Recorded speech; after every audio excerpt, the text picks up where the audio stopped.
নমস্কাৰ। আজি মোৰ মায়ে তালৰ গোলা লৈ আছে। চব ইমান ধুনীয়াকে ৰস ওলাইছে। পিঠা বনাব।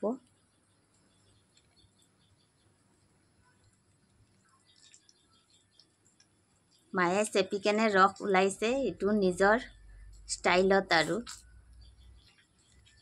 আপোনালোকেও এনেকা ঘৰতে ট্ৰাই কৰিব, তেতিয়া বহুতখিনি ৰস ওলায়।